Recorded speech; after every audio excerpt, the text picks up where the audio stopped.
Did you see Elio by chance? I have not yet seen it. I'm not super up to date on Pixar. I think this was the newest, and I don't remember what the newest I had seen prior to Hoppers, but I need to catch up for sure. Yeah, it was very underwhelming commercially and perhaps experientially as well. I would say I saw it in theaters. New Pixar movie. It should be an event, right? Yeah. I want to say the last one I saw might have been Soul. That can't be right. There has to be something after that. That was ancient. Yeah, that was a while ago. Ooh. Ancient times. No, because didn't they plan on releasing 2 movies in 1 year, and that was 2020 COVID year. Yeah, with Onward and Soul in 1 year. Pretty ambitious. Yeah. Yeah, Luca, I know. Oh yeah, I saw Luca. Yes. Yeah. No, and I mean, I always would go on all sorts of wiki holes throughout my internet upbringing of list of Pixar films, so I might as well embark on set the record straight. Yeah, a refresh of their handy little spreadsheets that they got here. These little charts. Do they have them numbered even? Produced 30 feature films. Hoppers, of course, the latest one, released March 6, 2026. Elio, June 20th, 2025. Inside Out 2, June 14th, 2024. Elemental, June, so a surprise hit, kind of based on the initial debut box office opening weekend. That was June 16, 2023. They've got kind of that consistent June window. But that is being occupied this year by Toy Story 5. Welcome, Lara, and welcome to the Thodcast, conversations about animation, really going to our roots, talking tunes today. I'm Philip, host of the Thodcast here in northern Minnesota. You're in southern Twin Cities area. What was the something Metro? Yeah, South Metro, that kind of South vibe. Metro. We'll get into some Pixar, Hoppers, and some Talking Beavers. Yeah, which I did not know as much about until seeing this movie, and now I've been educated quite a bit on this keystone species. Thanks for coming on to chat. And didn't you say you saw an early screening of this? Yes. So I think it was February 28th. It was a Saturday. For some reason, there was an early screening at some of the AMCs. And so my friend invited me, and then we went, and it was the energy in the room was crazy. I had not seen a film where there was so much laugh out loud moments that just reverberated throughout the entire theater. People were I was laughing out loud. And then also it's very heartfelt, but also insane. This is just one of those films that's kind of beautifully insane. And I was very much here for the ride. And I was glad I got to see it a little early. I'm oh, okay, sweet. Yeah. Okay. Yeah. Yeah. Very frenzied, kind of very, I don't know. It was just the most manic film to date. Yeah. Maybe. Yeah. Very. Some interesting performances from John Hamm's Dave Franco is the oh my god as the little oh my gosh, that killed me. Also, the body count on this film, that surprised me. I was everybody's dying. What's going on? Not what I expected. There's some toonish violence towards animals. I mean, it is just so kind of broad and cartoony that it's very silly. It doesn't give you a time to process it. It's oh, this happened, let's keep going. You can go any direction, and kind of classic Looney Tunes feel. Very slapsticky, but in a fun way. That's very clever too. A lot of the visual gags and humor was just it was really delightful, and also really good, very snappy writing too, the dialogue. I really just kind of loved all these human moments.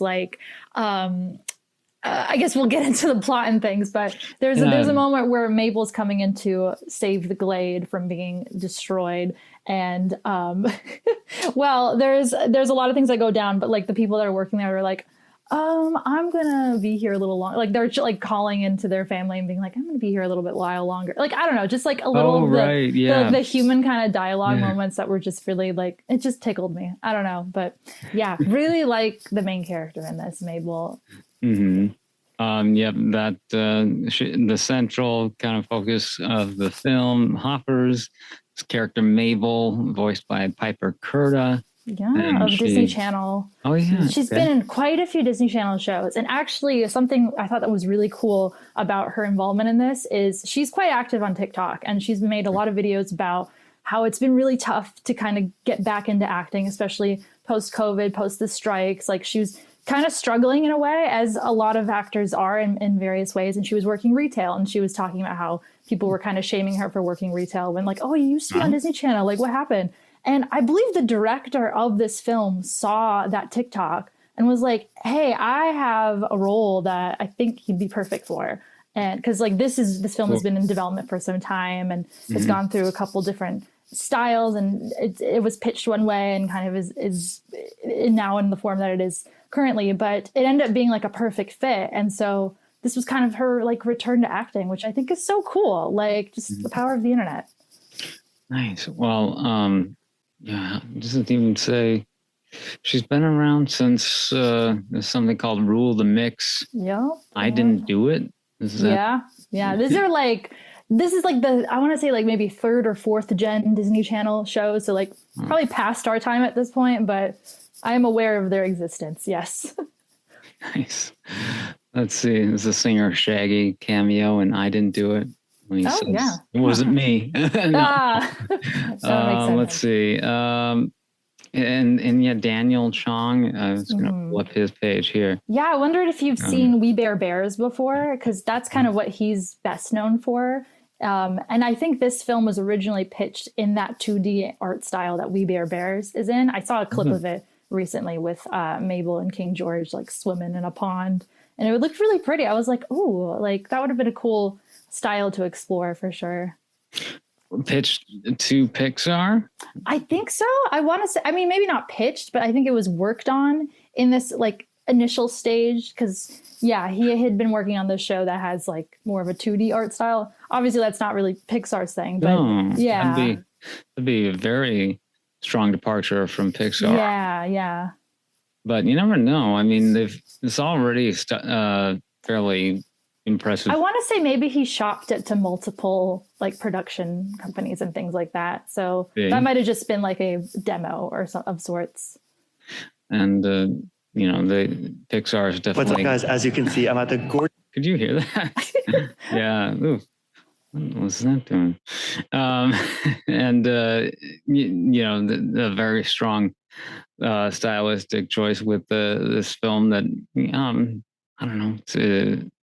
If I would ever place it as Pixar, just offhandedly, but you know, it's meant to be, this very wacky comedy. So just the physics, the models, you know, the way the animal creatures, characters, you know, they swap between sort of the varying levels of anthropomorphism. That definitely reminded me of like Brave with Queen Eleanor, where she's like, when she's definitely like consciously the queen, she's got this more kind of cartoon eye, but when she's snapped into like pure bear mode, she's got these like beady eyes. And I'm like, that's very that. Yeah.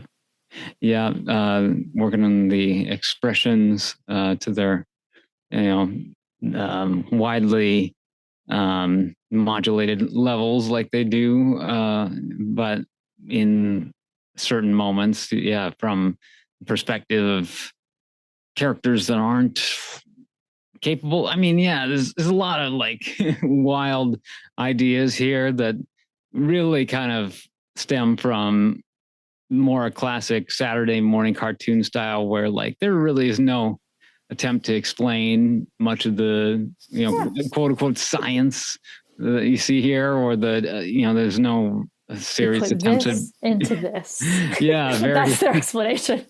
yeah, verisimilitude isn't, you'd think maybe there's something later on that explains, how they're able to develop this level of How they got the technology. funding and everything, and the various other experiments. I do like that this kind of ties into the quote unquote Pixar theory. There's a moment at the end where you see the professor's other experiments, and there's a talking a translator for a dog collar, and I'm like, where have we seen that before? But yeah, I don't know. That was more just an obnoxiously obvious Easter egg for me than, and there have been Easter eggs, throughout these films. Definitely saw some A113. Yeah, I saw that as well. Yeah, I mean, one of the more obvious ones was like back in Monsters Inc. when Boo has the toy Nemo. Oh yeah. Because it was still in development at that point. Yeah. It was just them repurposing the asset for Nemo as this toy. We have this fish. We can have her have this fish too. They didn't have to come up with a whole new thing. So stuff like that's kind of fun. Stuff like the chalkboard at the end with like the big talking or and collar that allows you to talk to dog, circled and bold, and it's like, okay, roll my eyes at that. And the Pixar I don't pay any credence to that because it's not. I mean, once you start to analyze it, it kind of all falls apart. But I kind of like the idea of like headcanon-y things are all connected, and like if you don't think about it too much, you're like, oh, that's kind of neat. But just because it's not interesting, it's a little too obvious. Like, okay, these are all coming from the same studio, so sure, there's going to be a lot of crossover among so like similar universes. You have to do just so little acrobatics to be able to form connections between these things. Although, stylistically, diegetically, like it just doesn't make sense that, certain of these films would take place in the same universe just based on their adherence to, I don't know, certain rules. Obviously, Cars being perhaps the most bizarre of them. But I don't know. I guess in Toy Story, the toys can come to life and talk. So, suspension of disbelief. It's there for a reason. The world of Hoppers, there's one-to-one translatability between human English, human language, and animals language. Just once you incorporate a certain little chip thing in the ear or whatever that was. Yeah, that's all it takes. Which seems far more advanced than a dog collar that allows dogs. Right. Yeah. But maybe that's more. I mean, the dog collar thing would be a popular commercial. That endeavor. Too, yeah. A lot of dog owners might be into that. Mm-hmm. But this hopping technology seems like something that'd be very top secret almost. It's like Avatar, only not. I mean, they call that out in the only reason you would mark or point to this as being a Disney or Disney Pixar film is because if it weren't, they'd probably get sued by Disney. They wouldn't be able to reference as much as they are able to. But I mean, there weren't a ton of references. I kind of appreciated that this film felt very rooted in like you could watch it like a few years from now and it wouldn't feel too dated with some of the jokes. Yeah, there's some stuff with the phones and things, but that's kind of existed for a while now with emojis and facial recognition software and things like that. So it didn't feel too like there's maybe like one joke that's like kind of dated, but I appreciated it. It was when Mabel is first hearing, like she's now hopped into the beaver and is now hearing all of the creatures like and able to understand them. And there were these two deer that were like, and they were living in the same den, which is, I think the directors have confirmed that was a direct reference to this Vine that was like, and they were roommates. I was like, oh, I got that one. But yeah, they didn't pepper the film with a ton of those, but that one I was like, I see you. Was that a reference to something or just Yeah, yeah, I saw a video. I Little think joke. they confirmed it the other day, and they were like, "Yeah, we did intend to evoke that same vine." Okay, yeah, a Vine. I mean, I don't know Yeah, anything about Vine, so I don't know. it's a They're like 6 second little six. video. Okay, yeah, 6 second Yeah, videos. Okay, weird. But hey, I don't mind some of these things being preserved in amber, just because it's kind of a refreshing departure from the fact that stuff is so transitory in today's, meme culture. Hmm. I don't, we shouldn't be made to feel shamed for. It was funny then. It's still kind of funny now. So like, why not? Yeah. Yeah. Yeah. I don't know. There was okay. I there are a few moments that make me. I didn't laugh out loud a ton, and usually the moments that do make me laugh are just so random and unexpected that I have a hard time remembering. Yeah. I mean, I laughed when the bird robot exploded into a mountain. Yeah. I thought it was a fun little moment of like random violence. Yeah, I think the whole car scene was really what got me. Like where they take the mayor hostage and they're like, "We are your friends," and they're trying to communicate with him, and then just the off the rails that happens from that point on with the shark. I think her name was her name Diane or Diane, Denise? I think. Like she's Diane. She's like up there, and oh my god, I was losing it. I was like, this is insane. Yeah, yeah. So okay. Yeah, you told me about your screening, and I just want to clarify what how long ago did you see this then, or? It was, I think, maybe 2 weeks ago. It was the 28th, and today's the 10th. And that was that the Amazon thing, or? No, it was. I think it was just like an AMC thing, because it was through my friend, and she's like AMC A-list, and I guess they just had an early screening. Not sure what it was for specifically, but there were a lot of families at my screening for sure. Lots of kids. They seemed to all really like it as well. And yeah, they did show some of the ads before. We did get the Toy Story 5 ad. And I stayed all the way as well. There was the mid-credit scene and post-credit scene. I was thinking there would be something. So I was like, I'm going to stick around. Okay. I don't think I stayed to post-credits. Oh, let me think, because I have my notes, because I did a voice recording afterwards so that I remembered everything. So I'm looking at my transcript from that. And I think the post. So there was the mid-credit that was with the, I think they had the phones. Is that what that one was? It seems like it was something to do with that. Yeah. And then the end credit was, so there was that like elderly man who Mabel was helping out. He finally gets his groceries in, and like the animals are like bringing them in. It's really sweet. Nice. Yeah. Because in my city where I live, and I actually went to college here, and our mascot is the beavers.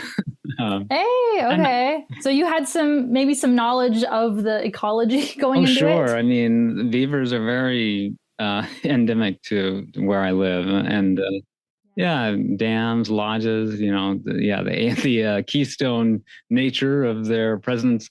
I mean, the high school mascot is the Lumberjacks, and then the university is the Beavers. I wonder if Beaverton... very Beaverton vibes, yeah. I mean, I don't know if it was specifically referencing our university, because, I mean, I wonder. Some of the architecture, like there's an arch in front of the main kind of entrance building. Like that's just very similar to what we have here, but it could be probably any number of universities who have the same look. Yeah, I wonder where they pulled kind of inspiration for. I think the town seems like Pacific Northwest kind of vibes, but also has a bit of the Midwest in there too. So there could be multiple inspirations there for sure. Yeah, but they did do an early screening for attendees of the university, Bemidji State University. Oh, no way. Oh, that's awesome. Yeah. And that seemed to be something tied in with Pixar, perhaps. It was awesome. It was sanctioned by the studio. I just saw it on Facebook, and the mascot Bucky the Beaver was there. Oh, cool. So I don't know. Yeah. Well, that's perfect. Yeah. Really fun. And I mean, Pete Docter, head of Pixar, he's from Minnesota. Right. Yeah. I always forget about that. Yeah. Huh. I mean, kind of fun to just have a bit of a local, the town, Beaverton. Well, I wonder if that university, it'd be a little too obvious if they were the Beavers mascot wise. Beaverton Beavers, but maybe they are. I mean, Did we ever find out? I mean, even like the interior of the college, it kind of took me back to my university days. It just didn't seem, it was a little more like, I don't know, drab than a real fancy kind of, because we're really, I mean, it's the tiniest, 4-year university that, I guess the perfect place to hide top secret technology in this kind of program. Yeah, where you'd least expect it. Yeah. It was nice to have like a protagonist that's like a college student. I don't know. That was something that was cool to see. And like, yeah, she was just like a really cool presence. And like you get to see her as a child, and she's kind of always had this sort of save the animals mentality.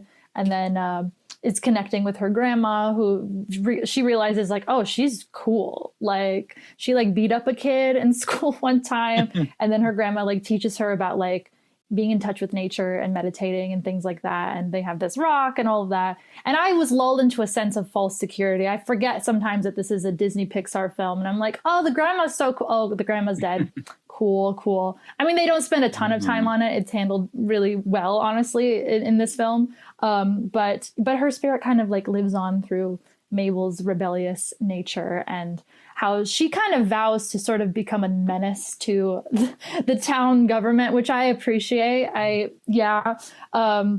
Especially when they're doing things like building. So the whole thing is like they have this beltway that our town has more recent expansion to the highway system. I mean, it was probably done maybe 20 to 30 years ago at least.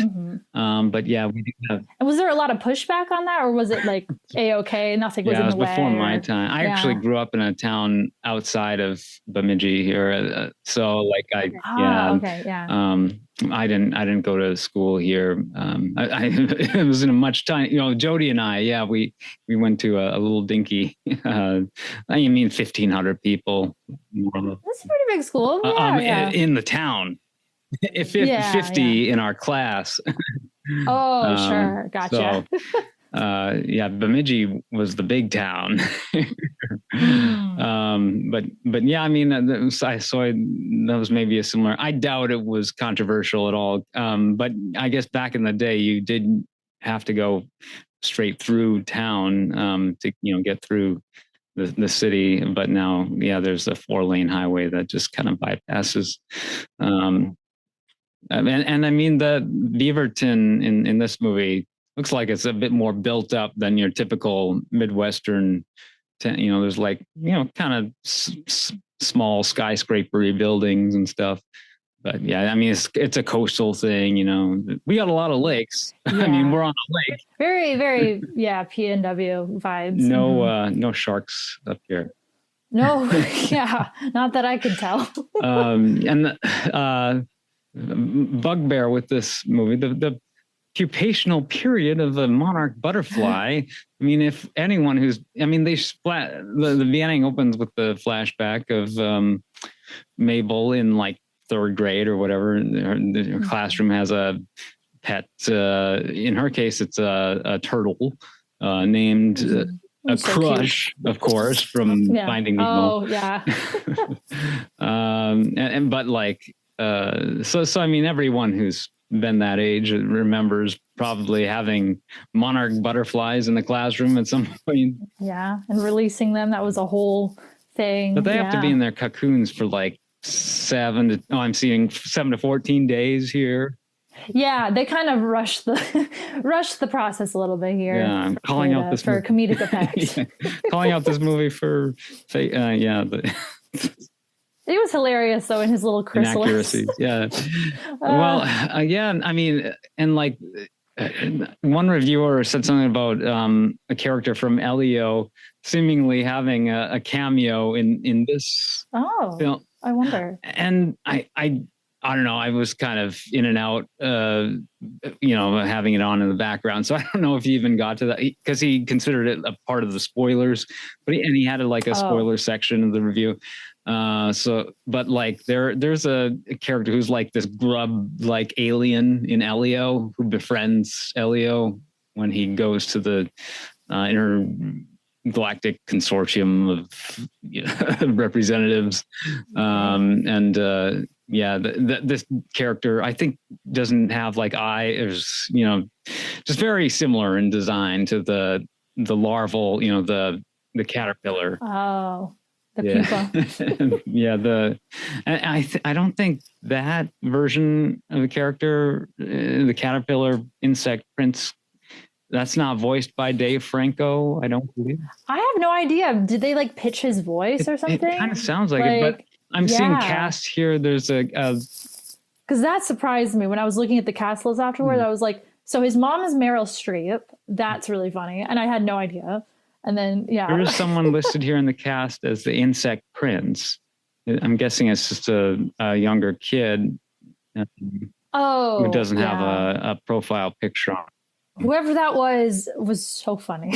I mean, like the line delivery was just very, just full of rage. I loved it. It's a good character, and the Meryl as the.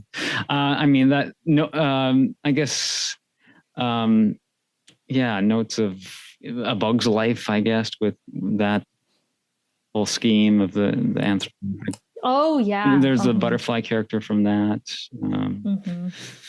and of course, that character plays a pivotal role in the plot development in One Big Twist.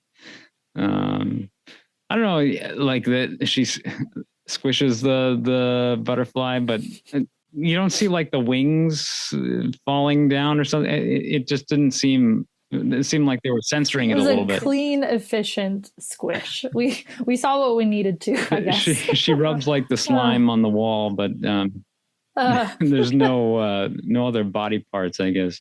They didn't want to risk getting a higher rating. They're like, and then the death continues. There's a lot of other squishing. Squish the human. But squish the human. No humans get squished. As I know. Not quite, no. Cartoonish and broad, like there aren't. What other animals are confirmed to get like squished? Do you recall? Other than bugs? I want to say there was ants. Okay, lots of ants. As far as like the mammals and fish and all that. I don't recall too much violence. I mean, I'm a fan of cartoon violence, animals against animals. You gotta scare the kids, I think. That was my takeaway like from this film, because like it kind of reminds me of like sometimes you see a film when you're like 5 that has like the most insane things going on. And then like you kind of, maybe you forget about it over time, then you think about it as an adult and you're like, what was that fever dream of a movie I saw when I was 5 and that like freaked the pants out of me back then? And I'm like, I would like this to be that for somebody. Like it wasn't quite as scary, but like it was, like more in the realm of the bizarre. And like, you got to freak out the kiddos. It creates lasting memories. Yeah. Sometimes, you see movies like this and they are kind of conspicuously sanitized, for the younger audience. And I mean, it's mostly for the parents who are like, oh, I got to protect my junior. Yeah. They'll be. But they love the macabre. The kids love death and destruction. If one thing I've learned from working with them, like they fixate on that. I think it's super neat. Yeah. Well, and like even in like the original Ice Age, it didn't have a lot of explicit death but except for like the dodo sequence, which is great. where like they're falling over cliffs and Oh yeah, I haven't watched that in a while. My falling goodness. into geysers and stuff. Yeah. Uh, And then just other random. This was originally conceived to be instead of. Well, for one thing, the fact that it's called hoppers is kind of confusing because you'd expect like rabbits or something. yeah. It's like the concept of hopping. I think I remember that there was some trailers leading up to this. Actually, there was one trailer in particular that went like super viral on TikTok, like maybe 2 years ago, like when it feels like a while ago. And it was with the lizard that was using the phone and going lizard emoji, lizard, lizard. And that sound, I started to hear it in so many TikToks and stuff. And I was like, what is this from? And the movie wasn't even out yet. And there weren't like full trailers or anything. I think that was just a teaser. And so I'd seen that. And then like a year later is when I saw the first kind of trailer that had the concept of hopping. And that kind of I was like, oh, that's what this is. And then I kind of forgot about it because I didn't want to sometimes with the trailers, they sort of reveal too much. And I don't want to look up too much. Like I would like to look into something new, relatively fresh without like too much oh, I've seen it all. Like, unless it's like something that I kind of know going into it. But for something new like this, like I prefer to go into it with with fresh eyes, I guess. And yeah, I sort of had forgotten what I had seen previously with the trailers, but it was all coming back to me. I was like, oh, this was that movie that had the lizard, that had the hopping. Like, okay, gotcha. Yeah. But I hadn't seen the Toy Story 5 trailer until I went to see this and it was playing in front of it. So I don't seek them out typically. And we should review Watership Down. That has a lot of rabbit deaths, I think. Oh my God. That's a traumatic film for you. I've never seen it. 1978. Oh my God. That will tear your heart apart. Yeah. I think one part of the initial pitch from Daniel Chong, creator of We Bare Bears, was like penguins. That's been done too many times. Yeah, there was a big penguin boom in the early 2000s with Happy Feet, Surf's Up, and I can't think of other things, but those were two very big blockbuster franchises in a way. And so I understand. Yeah. Much violence in the, Happy Feet kind of deals with some more mature themes. A little bit of environmental theme at the end with Happy Feet, with the humans and things. I've not seen Surf's Up, which is weird because it's a Chris Buck joint. Yeah. Oh yeah, I forgot about that. Huh. I gotta check that out at some point. A lot of great animal movies, and then there's also definitely duds too. I saw one of the ads before this was for what the heck was this movie? It was like a fish movie that was based on a book, and it was this very grumpy fish. What the heck was the name of it? I can't remember, but I was like, what are we doing? I don't know. That one kind of, I don't want to judge too harshly on a film that I haven't seen, especially because I cannot remember the name the of pout it. pout. But I was like, the pout pout fish. I was like, huh? What is this? And it was again, a full celebrity cast. But maybe it's great, and I have no idea. I'm just casting judgment on something I've never seen. But yeah, this trailer did not immediately hook me. Interesting. I've seen the kids' book image, I think. But yeah, not surprised that's getting adapted into. I don't. There was Open Season was a Sony. Oh yeah, Over the Hedge, Open Season. Those are a couple early to mid 2000s films with kind of your backyard animal crew with raccoons and deer and things like that. So yeah, there's every few years there's a different kind of I guess trend in animal movies, I guess. And there's there's certain animals that become really popular, they have almost micro trends, not just in animation, but just as a whole with the world. I know capybaras were kind of a big thing for a while. I can't owls kind of had a moment. I don't know, every now and then there's a different animal that's having a moment. Maybe beavers are going to have their moment now. I hope so. And they're quite delightful. Just the trope of the animals versus the humans, it's been done a lot of time, and it's a perfect kind of fodder for an animated premise.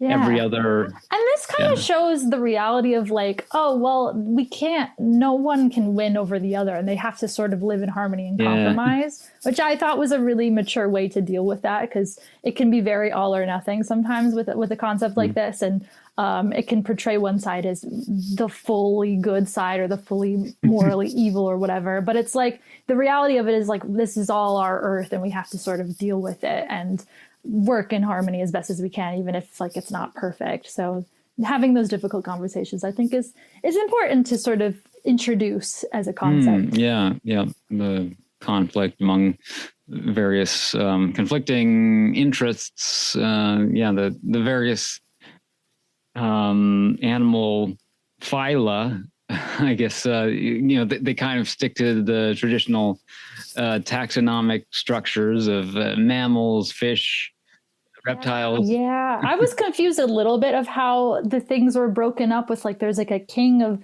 each of them. I was trying to figure out like how exactly, because it was like there was like a mammal one, there was a fish one, there was an insect one, there was an amphibian one. Am I missing one? Birds. I can't remember. But yeah, because it's like the council essentially. Yeah. So like basically what's happening here is like all of their individual ecosystems are being shut out by human intervention. So then they've all sort of coalesced into like a megapond structure, and which is not sustainable in the slightest. And then among that, there's like this overruling, like each kind of sub group of animals has like a various kind of ruler, and King George is kind of presiding over this particular megapond that the glade has been sort of absorbed into. But yeah, I really liked, I always, I was also very just like, that was a fun introduction to his character and to that world, and like having everybody do jazzercise. Oh gosh. I don't know. Yeah. And then I'm like, where did they get those crowns? Yeah, because they all have those crowns. And they're all the same golden. Yeah, and it's like some weird. I don't know. I mean, it's first unveiled as almost culty. Yeah, a little bit. Yeah, there's like an initiation kind of. I don't know. But I mean, they try to subvert that, but there's certainly a lot of inside jokes referencing that very concept, especially like when he's almost like negging Mabel in the beaver body, the beaver robot. I'm not looking for any kind of mate right now. She's like, no, that's not why I'm here. He's and then the whole pond rules was really interesting too, and like seeing how they all just sort of abide by like, well, when you gotta eat, and like that's the circle of life, and how sort of Mabel's like, hey, but like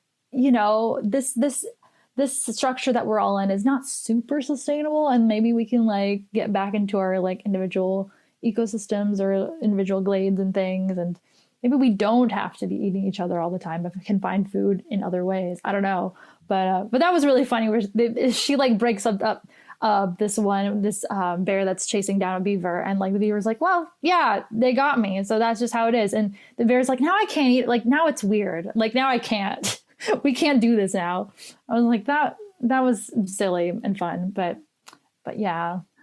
I mean, I don't know how detrimental beavers can have an effect. I mean, compared to humans, no contest. But I think sometimes those dams do get a little bit, troublesome in affecting the habitats of perhaps other species. If like if there is an overpopulation problem with beavers, but yeah, that would be kind of the case I would think of. Like if it was not like a sustainable system where all of these mini groups were just kind of pushed into one, and there's not enough space for everybody, and then and there could be like flooding and things like that. Like it's So. They've always been very like in demand as a pelt, like so like they've been hunted and harvested heavily. They're quite a history with them, but I guess they're still doing okay. Like they're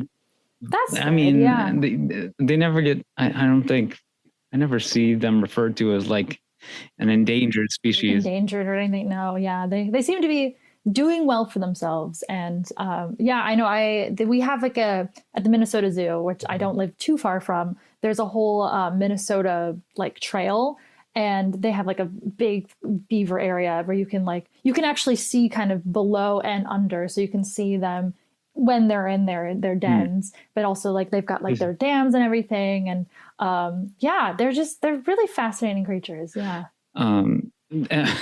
I, of course, perhaps the biggest element of verisimilitude I was bumping up against, obviously, it's such a ridiculous, the whole Avatar premise and stuff.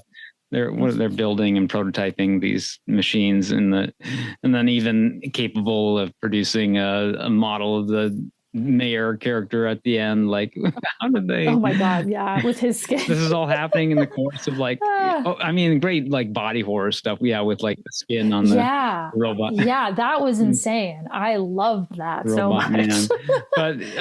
But just like, okay, these aren't clones, which would make more sense at them being able to integrate. Are they animatronics? Like, because they're like lifelike enough that the other animals do not clock it until the hardware starts to deteriorate, and then they see the inner machinations of it. Yeah. But other than that, they're like, they fit right in, because all the other methods that the scientists have tried before, where she's like in a beaver suit or like trying to like blend in but still obviously a human, like was not working before. And she's like, well, this is we have to try something drastically different. Yeah, smell wise, alone, like animals secrete things, pheromones and things. Yeah. And beavers particularly so, because beaver glands are often used for imitation vanilla. I have heard that before. It was the joke where he's like rubbing his secretions on Jerry, George. Why is he doing? He's just like trying to, I don't know, acclimate to Jerry to the animals or something, and he's rubbing his little pheromone. I don't know, and Jerry's like, why does it smell like vanilla? Yeah. Kind of nasty, but real vanilla is so expensive. No, I don't. Let's see. Just a lot of opportunities for some great jokes here, and I don't know. We're kind of just all over the place. I feel like there was a Lion King reference at one point too, with King George talking about how he usurped power as well. I was like, to the point where like I was trying to figure out, because I couldn't figure out that it was Bobby Moynihan. For a second, I was like, is this Matthew Broderick? And is this like a really fun meta joke with him like being Simba? Okay. But that was not the case. That would have been really interesting. That would have been really, I was like, oh, whoa, but no. Bobby Moynihan, of course, worked with Tom Hanks in the David S. Pumpkins sketch. Right. Woody, yeah. So some Pixar family royalty there. Like, I don't know. Overall, I wasn't like enamored with the film, but I appreciated kind of the tonal departure from the usual Disney or Pixar fare, akin to like The Emperor's New Groove, for example. Yeah, it really did feel like that kind of a movie, which I really enjoyed a lot when I was growing up. Like that, prior to The Little Mermaid becoming my favorite of all time, my favorite was Emperor's New Groove. Like I always am just here for like the sharp comedy, quick kind of slapsticky moments. Like, I don't know. So like this very endeared me to like that version of my inner child. So I was very much here for it. Yeah. We kind of wanted to just make this a little short and sweet. How's your, you said you injured your back? Yeah, it's doing okay. I have my standing desk up as an attempt to sort of change my perspective a little bit. So it's doing okay for the most part, but yeah, could be better. Right, yeah. Well, I hurt my left foot exercising recently.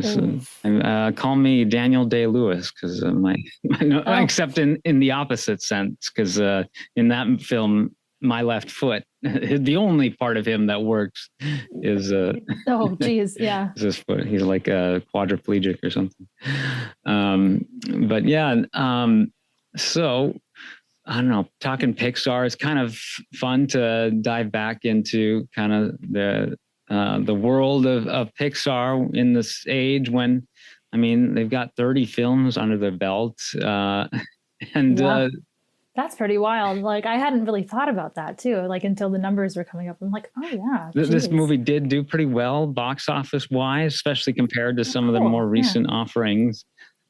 Except that's encouraging. Yeah. For new films and things like that, new concepts. Yeah, 45 million domestically.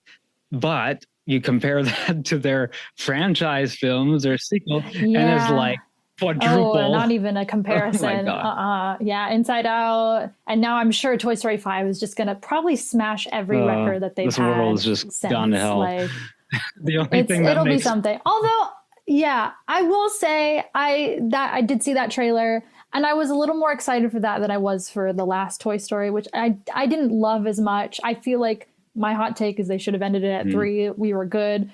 4 felt very, I don't know, superfluous, but I was like, I'll give 5 a chance. Sure. This seems like a interesting concept to dive into, but yeah. I'm sure it'll be entertaining and like it's a rife, I guess, topic that they're exploring. Yeah. Very relevant. Something that parents need to reckon with. Like the tech is everywhere and the toys are forever for the most part. But there was like a documentary that was kind of buzzy. This is a number of years. It was probably a half decade or more since it came out on Netflix. The Social Dilemma. Like, remember that? Oh, that sounds familiar. I didn't watch it, but the name sounds familiar. And like exploring the evils of technology and social media and just like, this is like the new cigarette. Yeah. It's a much needed PSA, I think, just especially, because I work with kids. I see it happening where the iPad babies are just, their eyes are just kind of glazed over, and that's just kind of what their entertainment is now. And it's a bummer because there's so much great physical media and entertainment out there that it would be cool for them to engage with. And the arts are ever important, our ballets and our operas, etc. But yeah, that's always a critique that's kind of tickled me, hearing, a reviewer say like, this actor has a face that's clearly seen an iPad. That's so true. That does. Yeah. The iPhone face. I've seen that a lot where it's like, it'll be like a period piece. And like, you look at, it's kind of the way that they've styled them, but also like, I don't know if it's just like an appearance thing, but more so like a hair and makeup thing where you're just like, you're seeing all the micro trends of like the moment in like a film that's supposed to take place in like 18th, 19th century. And like, let's go back to the roots a little bit. Okay. But yeah, it's all, just so kind of, arbitrary, how those things, I'm sure there are plenty of people, you go back in time and, people well before the age of iPhones who probably had what you would refer to as iPhone face, but I think, there is a connection between like our behaviors, our habits, and how we look. They call that our physiognomy, I think, like the way our body shifts and, I don't know, contorts, I guess, according to our and development and upbringing, environment, things like that. The pout fish, it's a very dour physiognomy due to the perpetual state of melancholia, clearly, from which he suffers. Speaking of melancholy, did we ever get into like the 4 humors when we talked about Frankenstein? That was a fancy. I don't think we did specifically, but I am aware of what that is. Like the lymphatic systems. It's like, right. Yeah. It's like the secret magical underpinnings of, why this Frankenstein character is just, superhuman, phenomenon, I guess, powered by the sun or, lightning, of course, which strikes the device that brings him to life. It's Dr. Frankenstein's intimate understanding of like the various body systems and the humors and the lymphatics. Yeah, because it's all kind of biology based. Yeah. Well, Oscars are coming up, so that'll be exciting to see how that. Well, I was going to ask if you'd seen The Bride. I have not, but that's on my, I've been hearing great things. Yeah. Okay. And it's like a secret musical is maybe a thing I've heard, right. but yeah. Well, I got to check that out. It did very poorly at the box office, sounds like. So I got to get out there quick and before it's gone. That was also a Warner Brothers release, which as was Wuthering Heights. You weren't in the Wuthering Heights Wuthering episode, Heights, but yeah. I have heard a lot about that one. Oh boy. I enjoyed that one. I mean, just as like it's kind of a spectacle. It was fun. Yeah. I'm not the biggest fan of Emerald Fennel, so I didn't really just seek that one out. Yeah, I got to go see The Bride just because we talked about Frankenstein and that was one. Looks like a fun time. Maggie Gyllenhaal. Yeah, it was certainly one of Mike Query's following seeing Frankenstein. Just the idea. Yeah, because like that would be the natural progression of what comes next, I guess. But if they aren't the most similar types of films, that's still okay. Like thematically it's the same source material, and so it's gonna have that gothic vibe. All right. Okay, so any other thoughts on Hoppers, the burning desire? Because you saw it.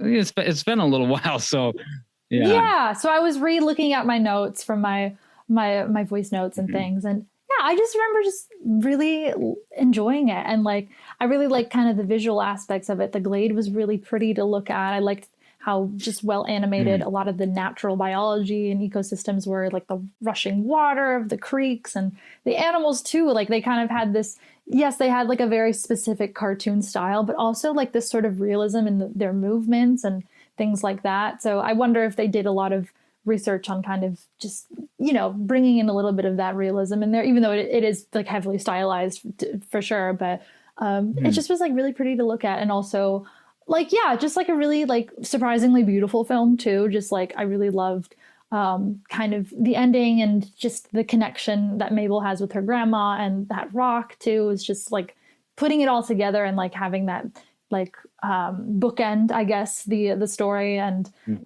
her sort of living in her legacy. And also like, I think this film does something where, there's a lot of these like transformation films with Disney and Pixar where a character becomes something else and then they are that for the majority of the film. But I think we see Mabel as herself and also as a beaver for almost equal times. I would need to do a time check on that. So I feel like they were trying to infuse a little bit more 50-50 in that as much as possible, which is, it's cool to see, especially, with the POC leads, and that seems to happen to them more often than not. And so, so that was really neat. Yeah.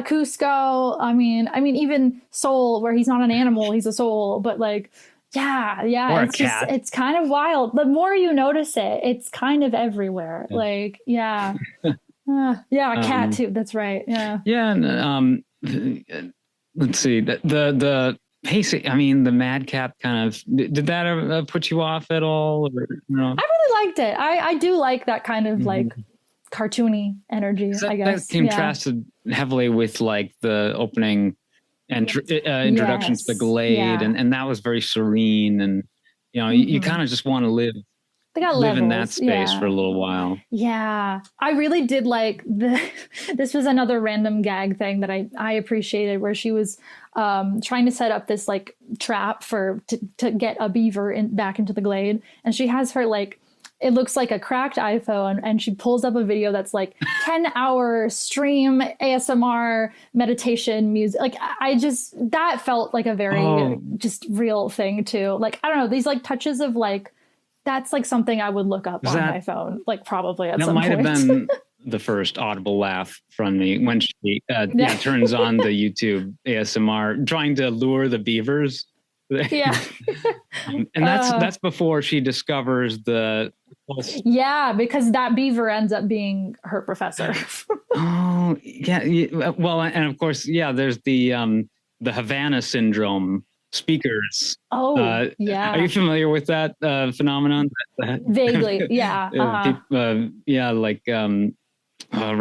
what do you call that? Delegates, ambassadors, consul to Cuba would wake up, because it was, it's historically been adversary communist country, and so like people from the United States or whatever going over there for diplomats, they would wake up at night with sweats and like have these feelings of dread overcome them, and they just wanted to get out of there. So it was like they're beaming in this infrasound or something to cause this, Oh yeah, the sound thing. That was another thing that I was like, there's some kind of truth to that too, because I know that's been used not just kind of like in an ecological context, but also like with like protesters and stuff. Yeah. There's a lot of noise warfare. Like ICE has been using it. Like it's kind of, I was like, oh yeah, it hits different watching this in Minnesota, but yeah. Mayor Jacob Fry could have been. Yeah. No, it's very much a real thing. I mean, the Havana syndrome, it could just be, like paranoid diplomats because they're in a hostile territory potentially, but or I think it's also like people who've been stationed at because of course Guantanamo Bay is a piece of like I guess from back in the day, like that's one little enclave of Cuba that was claimed by the United States to establish like a military base, and it's always been as such. So I think sometimes people stationed there would get this, Havana syndrome or something. I don't know too much about it other than that, it's been, I think, debunked in a lot of circles, but there are still other people who swear that's a real thing. So. Yeah. But that's more of like an earlier version. But yeah, nowadays, like, there's all kinds of technologies, sonic weaponry that, they'll deploy against, scarily enough, things like protesters. And another part of the conception of this movie was Daniel Chong discovering that like they have used replica animals to post them in natural situations with cameras installed. I have heard a little bit about that. Yeah. Did you see that in any research then that he referenced that? Or I don't think I saw him specifically talk about it, but that is something that I've seen over time. I can't remember the species specifically, but that it sounds familiar. Just like trail cams disguised as animals and things. I'm sure there have been varying levels of sophistication to these things, but like full on animatronic animals would be kind of cool. I mean, some of them looks very, the way animatronics have been progressing, some of them are quite lifelike enough where, people still get fooled by the freaking elephant in the Jungle Cruise, which there's no way, but Well, I fantasized about like, natural progression of audio animatronics in theme parks to, we do have. There's been some crazy updates to this recently. You've probably seen Olaf walking around. Yeah, there have been like some, essentially automatons, robots, whatever, the Boston Dynamics, kinds of things. At the Guardian, the dragons. Yes. Okay, yeah. Yes. How to Train Your Dragons. I was trying to remember the name. Yeah, the Isle of Berk at Epic Universe in Orlando. They've got these like free roaming.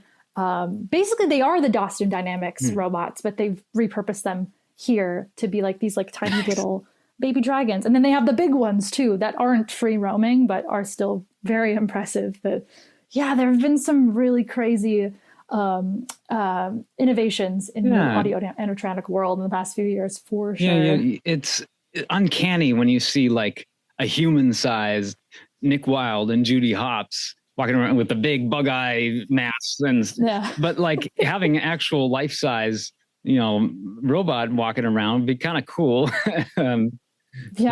I think for some characters it might work better. Like I think for Olaf, because I think the height on Olaf generally as a fur character is like he's one of the shorter ones, and you have to be like maybe like 4'11" or something to be Olaf, or shorter even. But still, it doesn't quite. It's still a little bit off. But like having this tiny little, like maybe 2-3 foot little robot guy just wandering around Arendelle, like sells it a little bit more. Sweet. And plus he can talk. Like the one in the costume, not allowed to talk. But of course, they've had like R2 units and BB-8 set, remote control and stuff for a while now. Even the stormtroopers, which are people, but have sort of an automatic voice to how they're able to interact with people. Yeah, and Kylo Ren and all of that. Well, I mean, just Westworld it up. I mean, why not? Yeah. Hybrids, androids, all around. Replicant. Yeah, Let's go. We'll need to start instituting the Voight Comp test just because we won't be able to tell, what's what, who's AI taking over, everything. Scary. There was like a funny quote from one of the behind the scenes interviews I saw where one of the artists was like, the beauty of computer graphics is you can make anything, but the downside is you have to make everything. Right. Well, asterisk, and they never went into this, but nowadays you can kind of type in a prompt. Oh, sure. In a lot of situations. And I mean, sure, it's a lot more artificial and questionable, ethically and all that. But I like the ethos that you're still, supposedly modeling of we want to do this the old fashioned way. Because if not, you're just losing some humanity in the product. The reason why something like Toy Story is so successful, being the first time out there's ever been an attempt at a fully CGI animated film, because it just took so much time and iteration, the process of developing the animation technology alongside of, they just had so much time to work and rework the script. And the story. For sure. It's a very human story. I think recently they released some of the early, some of the early story beats of how the film was going to go. And Woody was kind of a jerk in the first versions of the film. I was I don't know if I would be as endeared to this version of Toy Story. I'm glad they took their time with it, because they hit this mark that's just very, you watch it and you've there's a soul behind this. They really Doctor said all their films have been through, at least 8 total rewrites, pretty much. And it's part of the process. So if you're just, going with the first thing your AI program spits out, or just maybe tweaking that a little bit, you're going to be losing. Something's lost for sure. Yep. Yeah. All right. Well, cool stuff. I don't know how long it took, from, I guess, initial or, green light production to, but these movies do take a while, even something like Hoppers. It was hopefully, a little more expedited than, maybe some of their more, I don't know, serious prestige attempts. But I guess I should just pull up here to see if we have a date of conception. I wonder. Chong began working on a new original film at Pixar in December of 2020. Oh, okay, yeah. I have to let it cook for some time, and probably with the pandemic, he probably got that time to really sit with it because so much was at a standstill. Yeah, these aren't these creators of animated films are heroes of mine, but it's hard for them to be as prominent kind of in the spotlight, because there's just it's harder for them to grow their filmographies. Yeah, the output is not as, it's something that does take a lot of time, and that is the charm of it and the whole reason why people love it. But also, it takes a while. And so, I understand that for sure. All right. Well, thank you so much, Laura. I guess, this is really fun exploring the world of hoppers, which beavers, they don't necessarily hop. They kind of waddle sometimes. Yeah. I mean, in this film, there's some hopping beavers in different ways, but yes. I mean, the poster is the beaver robot, Mabel's avatar in the mouth of this that was an interesting, designed to be heavily comedic and featured in the trailers, the moment with the bear who's as part of the Pond rules. Pond rules. Yeah. Okay, yeah. and that's sort of like culty, you know. Oh, I deserve to be eaten because it was part of the, you know, the when you're hungry, the social you eat. contract. Fish gotta swim, bird gotta eat, all of that. Yeah. And then well, okay, fine, I won't get in the way. Well, now it's weird. Now it's weird. Yeah. Oh boy, I guess that is kind of like how animals are. You know, bears, they're just so finicky. Yeah. You know, you don't know what necessarily why they'll attack humans. I mean, even something as crazy as like what was the Vegas act of the the lion tiger. Oh, Siegfried and Roy. Like yeah. they were, you know, taming their scary. But yeah. after you know, probably decades of experience working with these animals, like all of a sudden there's like one incident, and you just can't. You never know. You can't put all your trust in. Yeah, that's tricky. Mm-hmm. All right. Well, we will reconvene at some other time on the Thodcast, conversations about animation. Thank you so much for listening. And thank you, Laura, for chatting. This was so fun. And thanks for having me. Any final things before we hang up? And just let us know if any social media or anything else that we should be aware of. Yeah, really enjoyed the movie. Have nothing really else to say, but you can find me on social media at Laura Akal at most places. Very good. Thanks once again. And at Thodcast on social media, I'm at Philip Elke on some social media as well, thodcast.com. And we will hopefully be back soon with further discussion on the animation and spectacle and fun concepts that are explored in the world of visual media. So until that time, I'm Philip Elke, and for Laura Akal, may you all have a wonderful week. Have a magical day. Warm hugs.